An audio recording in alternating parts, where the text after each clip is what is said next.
राधे राधे दोस्तों, आज की हमारी कहानी है बंदिशें।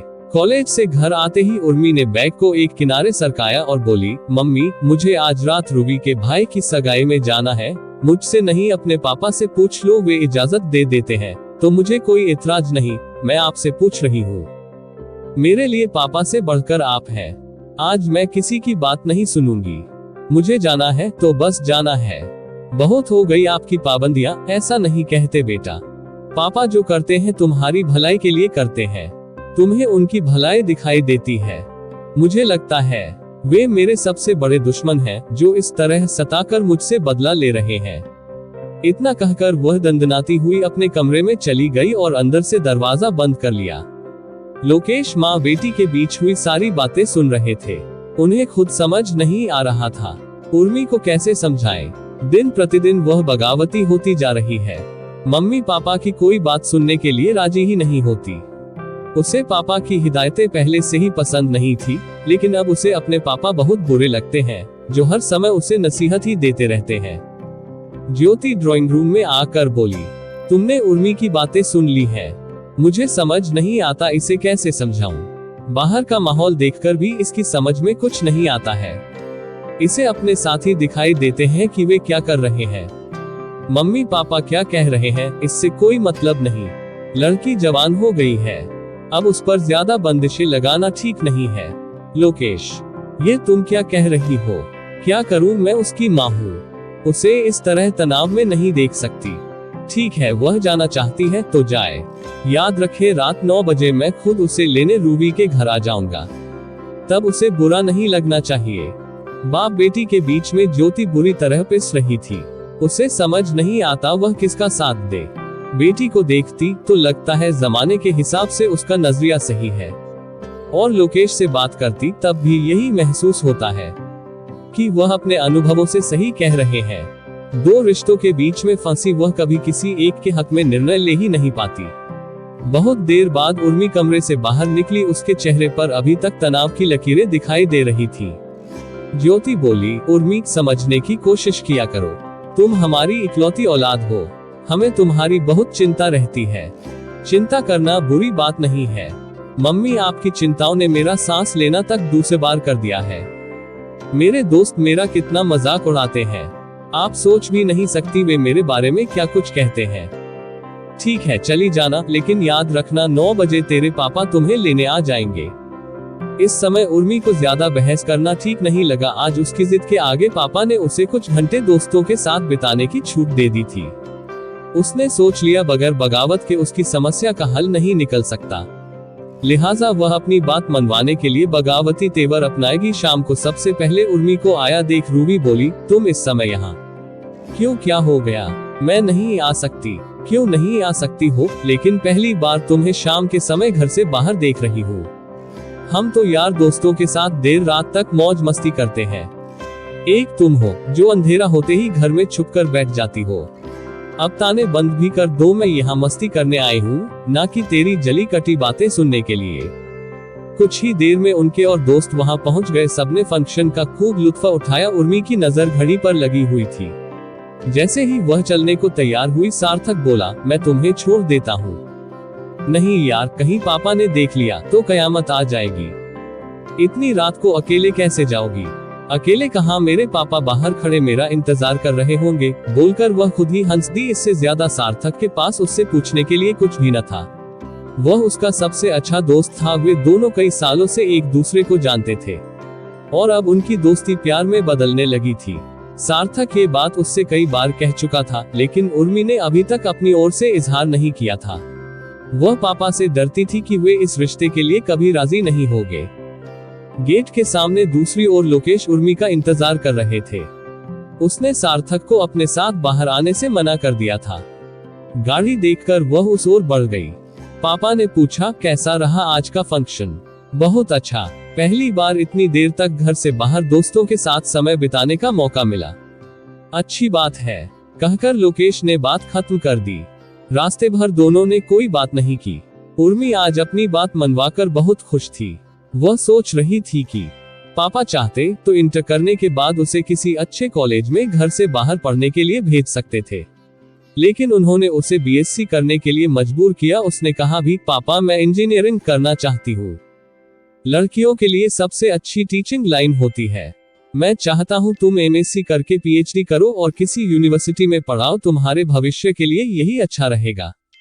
मुझे नहीं बनना लेक्चरर। उर्मी ने तुरंत विरोध जता दिया। इस पर भी लोकेश अपनी बात से जरा नहीं हटे और बोले, मैं तुम्हें किसी भी कीमत पर पढ़ने के लिए बाहर नहीं भेजूंगा। मेरी बात कान खोलकर सुन लो। उर्मी कुछ दिन तक पापा से बहुत नाराज रही। उसे मजबूरी में यहाँ बीएससी करनी पड़ी। इस समय वह फाइनल ईयर में थी। कई बार उसका जी करता वह पढ़ाई लिखाई सब कुछ छोड़कर किसी के साथ यहाँ से भाग जाए और पापा के चंगुल से हमेशा के लिए मुक्त हो जाए, पर वह इतना साहस कभी नहीं जुटा पाया। आज उसने इसकी पहल कर दी थी। उसे लगा उसकी इच्छा के आगे मजबूर मम्मी पापा को एक न एक दिन झुकना ही पड़ेगा। भले ही यह एक छोटा कदम था, लेकिन इसी के बलबूते अब वह कोई दूसरा बड़ा कदम उठा सकती थी। घर आते ही मम्मी ने पूछा, कैसा रहा आज का फंक्शन? बहुत अच्छा, मजा आ गया। मेरे सारे दोस्त आए थे। वे आए दिन बहुत मजा उठाते हैं। मुझे यह मौका आज पहली बार मिला है। तुम्हें अच्छा लगा, मेरे लिए इतना ही बहुत है।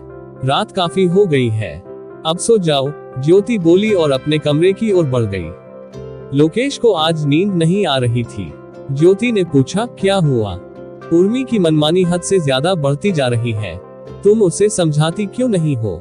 मैं उसे समझाती हूँ। अब वह छोटी बच्ची नहीं रह गई जो हर बात पर हम उसे उंगली पकड़कर चलना सिखाएं। उसकी अपनी समझ है।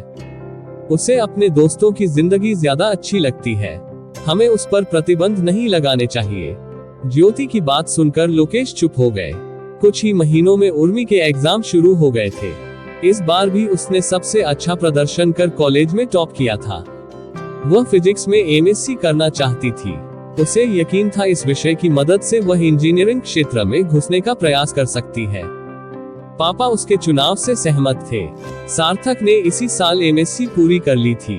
वह एक भले घर का लड़का था। उसके पापा यूनिवर्सिटी में प्रोफेसर थे। वे बेटे को पढ़ा लिखाकर प्राध्यापक बनाना चाहते थे। सार्थक को इस पर कोई एतराज न था। वह मन लगाकर पढ़ रहा था और अच्छे नंबरों से डिग्री हासिल कर ली थी। वह उर्मी से 2 साल सीनियर था।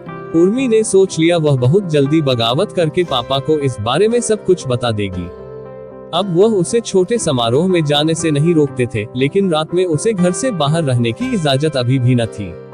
उर्मी को यह अच्छा न लगता। उसकी सब दोस्त अपने बॉयफ्रेंड के साथ देर रात तक खूब मौज मस्ती करती, लेकिन उसके लिए समय सीमा निर्धारित थी। फाइनल ईयर में पहुंचते ही उर्मी ने सार्थक से शादी करने का मन बना लिया। अपने मम्मी पापा की बंदिशों में उसे और नहीं रहना था। वह जिंदगी को अपने ढंग से जीना चाहती थी। एक दिन वह 10 बजे रात अपनी सहपाठी ऋचा की बर्थडे पार्टी से घर लौट रही थी। सार्थक उसे बाहर तक छोड़ने चला आया। जानबूझकर उर्मी ने इस समय उसे साथ आने से नहीं रोका। वह आज अपनी मंशा पापा को जता देना चाहती थी। गाड़ी में बैठते हुए पापा ने पूछा, वह लड़का कौन था जो तुम्हें बाहर छोड़ने आया था? सार्थक मेरा दोस्त है पापा, वह बहुत अच्छा लड़का है। तुमने लड़कों से भी दोस्ती कर ली। वैसे दोस्ती करना कोई बुरी बात नहीं है। नए जमाने में क्या लड़के और क्या लड़कियां, जिससे विचार मिल जाए वही दोस्त बन जाता है। आगे क्या विचार है? पापा ने पूछा। उसे समझ नहीं आया क्या जवाब दूं। वह सोच रही थी यह सुनकर पापा आग बबूला हो जाएंगे और उसका घर से निकलना तक बंद कर देंगे। पढ़ाई पूरी करते ही हम शादी कर लेंगे। तुम चाहो तो उससे अभी शादी कर सकती हो। लोकेश बोले तो उर्मी का मुंह खुला का खुला रह गया। पापा से वह ऐसे अप्रत्याशित व्यवहार की सपने में भी उम्मीद नहीं कर सकती थी। उन्होंने इससे आगे कुछ नहीं कहा, न ही इस बारे में मम्मी से कोई बात की। उसे कुछ समझ नहीं आ रहा था वह अब क्या करे। उसने शादी के बारे में सार्थक से अभी बात तक नहीं की थी। अगले दिन उसने सार्थक को सारी बात बता दी और बोली, तुम क्या चाहते हो बता दो। उर्मी मैं तुमसे शादी करना चाहता हूँ। फिर शुभ काम में देरी कैसी? हम इम्तिहानों का इंतजार क्यों करें? तुम चाहो तो हमारी शादी बहुत जल्दी हो सकती है। तुम्हारे पापा मान गए। हाँ, तुम्हें मेरी बात पर यकीन नहीं आ रहा। तुम भी अपने मम्मी पापा से बात कर लो, अगर वे तैयार हैं तो यह शादी इसी महीने हो सकती है। सार्थक के पापा चाहते थे कि लड़का पहले पीएचडी करके लेक्चरर बन जाए, उसके बाद शादी के बारे में सोचे, लेकिन उसकी जिद के आगे वे मजबूर हो गए थे। ज्योति ने सुना तो वह परेशान हो गई।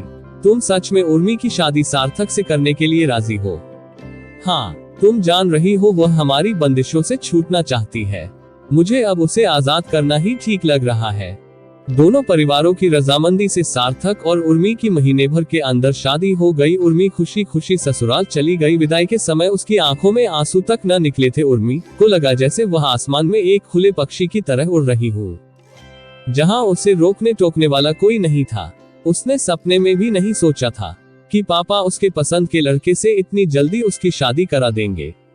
ये तो चमत्कार ही हो गया था। वह इसे अपनी बगावत का परिणाम समझ रही थी। उर्मी को ससुराल में कोई परेशानी नहीं थी। सास ससुर बहुत प्यार करने वाले थे। अपने पापा की बंदिशों से छूटकर उर्मी यहाँ अपने आप को बहुत हल्का महसूस कर रही थी। एक दिन उर्मी सुबह उठकर पापाजी के लिए चाय लेकर गई तो वे बोले, तुम्हारे मम्मी पापा ने तुम्हें बहुत अच्छे संस्कार दिए हैं। हमारी किस्मत अच्छी थी जो हमें इतनी अच्छी बहू मिली। उनके मुंह से अपनी तारीफ सुनकर उर्मी को बहुत अच्छा लगा। तुम्हें यहाँ कोई परेशानी तो नहीं है? नहीं मम्मी जी, मैं यहाँ बहुत खुश हूँ। उर्मी वहाँ से सीधे अपने कमरे में आई और बोली, यहाँ आकर मुझे बहुत अच्छा लग रहा है।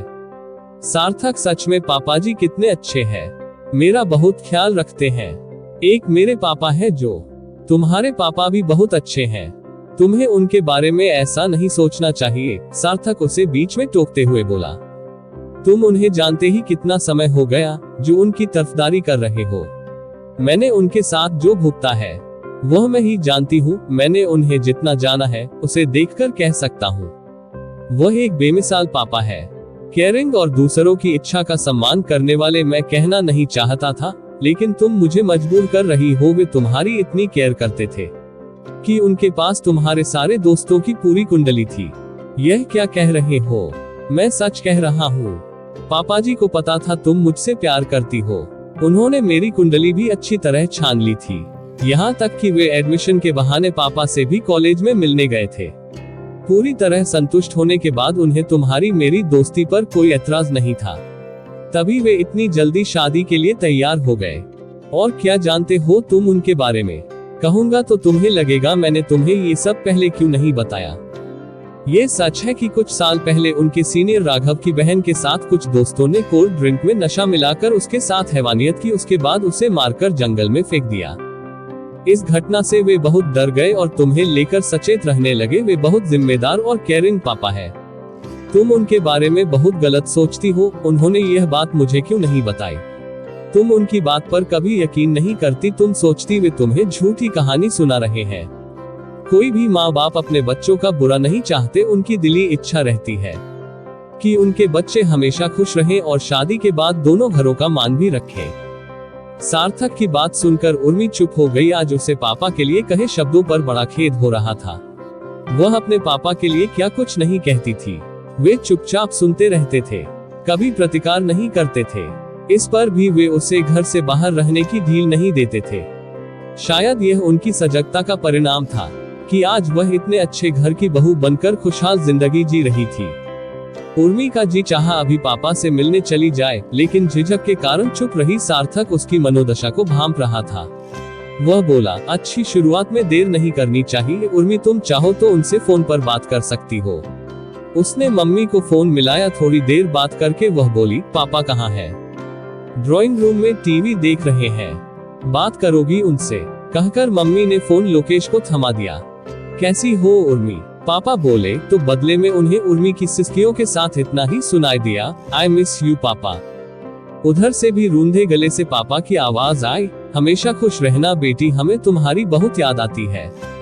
इससे आगे दोनों ही कुछ न बोल सके। सिसकियों की आवाजें दोनों के दिल के जज्बात एक दूसरे तक पहुंचा रही थी। उर्मी बहुत देर तक फोन पर सिसकती रही। सार्थक ने उसे चुप कराने की जरूरत नहीं समझी। आज जी भर रो लेने के बाद पापा के प्रति उसके अंदर का सारा रोष तिरोहित हो गया था। ऐसी वीडियो देखने के लिए चैनल को सब्सक्राइब करें, वीडियो लाइक शेयर कमेंट करें। धन्यवाद।